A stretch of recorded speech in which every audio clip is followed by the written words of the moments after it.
Et pour s'y retrouver dans tous ces calculs politiques, petite révision en mathématiques ce midi. C'est leur fête cette semaine.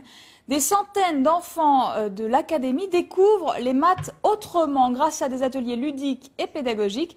Une science actuelle, vous allez le voir, vivante et attractive. Marc Brucker et Jean-Paul Bierlein ont tout compris. Reportage. Alors où en es-tu?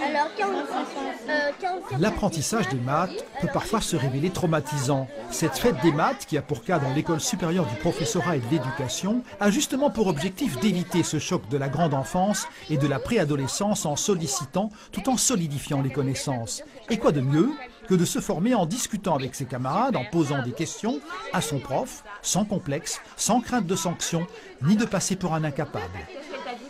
Dans ces ateliers, ils vont faire des mathématiques de manière différente. Faire des mathématiques avec des problèmes ouverts, où ils vont faire des essais, des erreurs, voilà, où l'erreur va faire partie du processus d'apprentissage. Ce qui ne se produit pas toujours dans l'enseignement classique.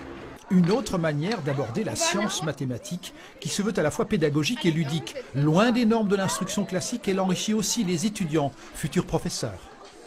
Moi, je trouve ça très intéressant parce que je pense que ça les enrichit, eux, de découvrir une autre manière d'aborder les maths et nous, de découvrir des classes différentes, des publics différents et pareil, des manières différentes d'aborder les maths avec nos élèves. Donc oui, c'est très enrichissant et très intéressant.